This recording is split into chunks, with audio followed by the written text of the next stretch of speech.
Avec ma GoPro, je filme soit des scènes qu'on va appeler des scènes d'action plutôt immersives.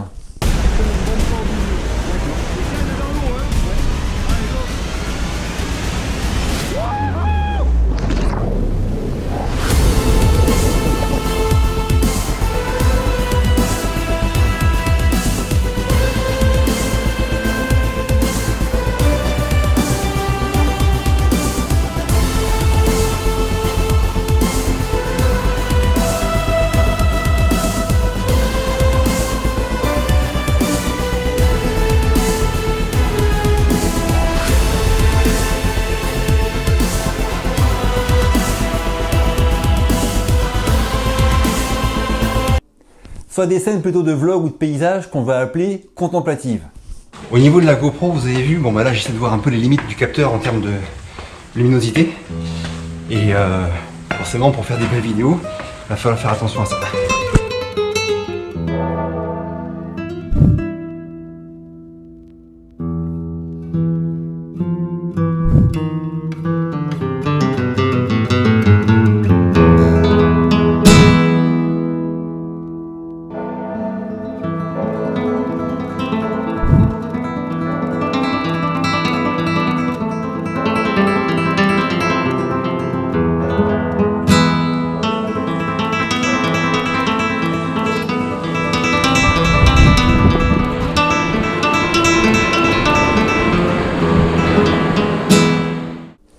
Alors je vous parle de vidéos plutôt immersives ou plutôt contemplatives parce que le premier point dont on parle aujourd'hui, c'est le champ de vision de la GoPro, le FOV, Field of View ou champ de vision.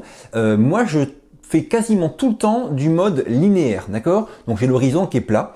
Et en opposition, il y a le mode Super View de la GoPro, où là, il y a un champ de vision qui est beaucoup plus large. Par contre, l'horizon est un peu courbé, d'accord? Le mode Super View, il est top pour des vidéos très immersives d'action, où la caméra est proche de celui qui fait l'action, comme quand on est en kite ou en ski, comme ça rend très bien en mode Super View. Moi, ce qui m'ennuie, c'est juste qu'après, comme c'est rare que je fasse des vidéos que à la GoPro, pour pouvoir mieux les combiner et qu'elles aillent mieux avec mes vidéos de drone, ou de mon Lumix G9, j'aime mieux avoir un horizon plat, donc un mode linéaire sur la GoPro.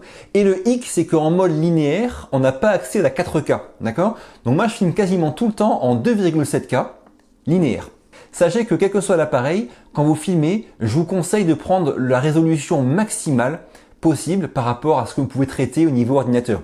Je m'explique, si vous pouvez prendre de la 4K, faites-le. Même si vous exportez après la vidéo en Full HD, elle aura un meilleur piqué, elle sera plus jolie. Et en plus au montage, vous pourrez zoomer dans l'image, la cropper, bref, le 4K, même si on exporte en Full HD, c'est bien de le capturer en 4K. Là en l'occurrence, la GoPro, moi je prends en 2,7K linéaire. Point numéro 2, le nombre d'images par seconde. Alors là, moi je filme tout en 24 images par seconde, sauf si je veux ralentir au montage. Auquel cas, je filme avec plus de FPS. Un ralenti, à la base, ça se fait comme ça. On filme avec beaucoup d'images par seconde.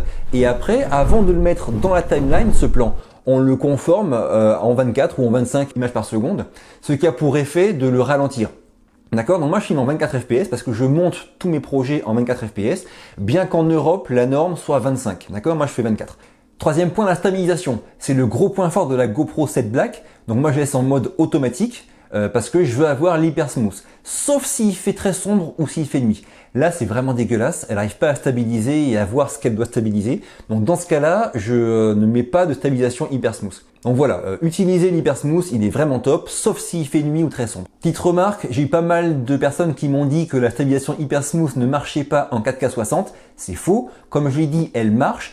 Il faut juste être en 16 neuvième. En 4K 60 4 tiers, elle n'est pas disponible. En 4K 60 16 neuvième, l'hyper smooth est disponible. Ça tombe bien, moi je filme tout en 16 neuvième. Maintenant, on rentre dans le mode ProTune. Alors là, moi je mets sur oui parce qu'il y a quelques paramètres sur lesquels je vais avoir la main. L'obturateur, c'est en fait le shutter, c'est la vitesse à laquelle s'ouvre et se ferme le diaphragme à chaque photo qui compose la vidéo.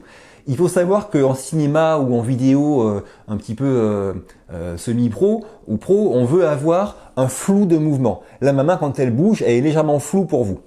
Bon, ça c'est possible si le shutter est assez lent, d'accord? Donc l'ouverture du diaphragme est assez lente. Et pour que ce soit possible, sans que trop de lumière rentre et ne surexpose la vidéo, il faut des filtres ND. Donc ce sont des petits filtres qu'on met sur l'objectif qui permettent de faire rentrer moins de lumière. Et du coup, on peut baisser la vitesse de le shutter, en fait, le shutter speed. pour avoir ce flou de bouger.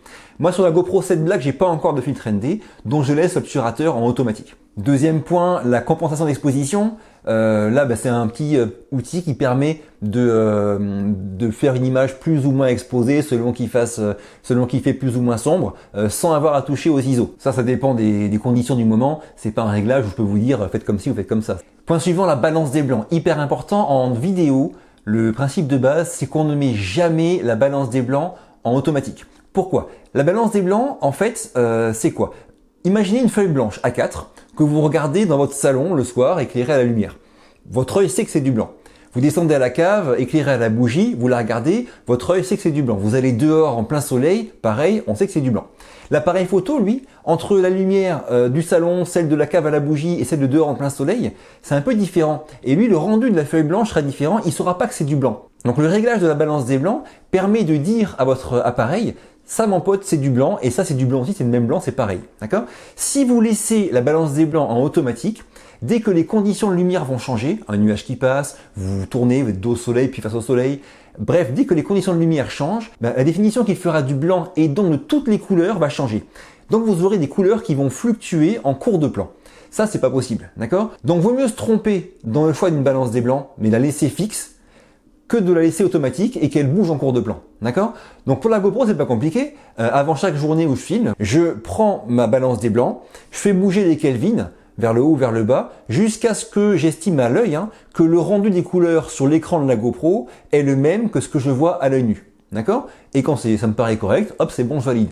Encore une fois, si on se trompe, c'est pas trop grave. Ce qui compte, c'est que ce soit fixe et que ça ne bouge pas en cours de plan. Point suivant, les ISO. Les ISO, alors la GoPro a un petit capteur qui réagit mal à la montée en ISO. Donc on veut pas avoir ISO 800 ou plus sur la GoPro. Moi, je laisse ISO min 100, ISO max 400. GoPro, quand ils font leurs vidéos, eux, je crois qu'ils font ISO min 100, ISO max 100.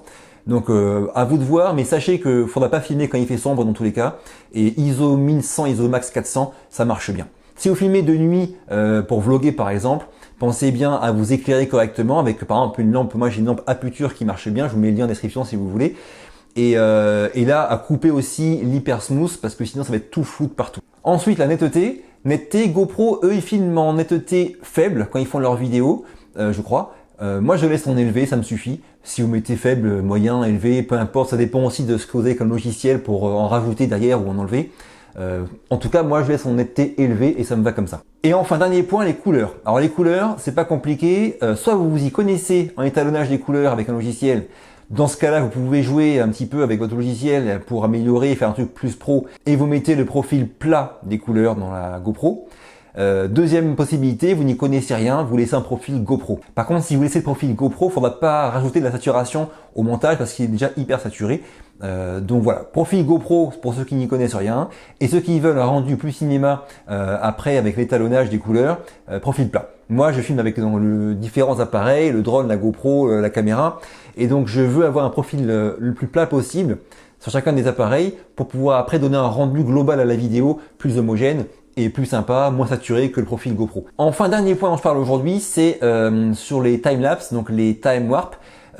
Sachez, le principe de base, il est simple, c'est que plus vous avez un time warp qui est rapide et meilleure sera la stabilisation, d'accord? Donc en x30, c'est la meilleure stabilisation et le meilleur rendu que vous pourrez avoir. Pensez bien aussi quand vous les faites à vérifier que vous êtes bien en 16 neuvième et en qualité maximale au niveau 4K et tout ça, parce que des fois on fait pas trop gaffe qu'on change de menu et qu'on n'a pas les mêmes réglages que sur le menu vidéo standard.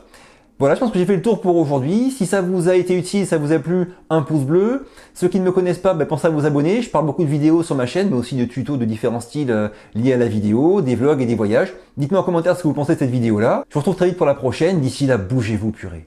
Bougez-vous.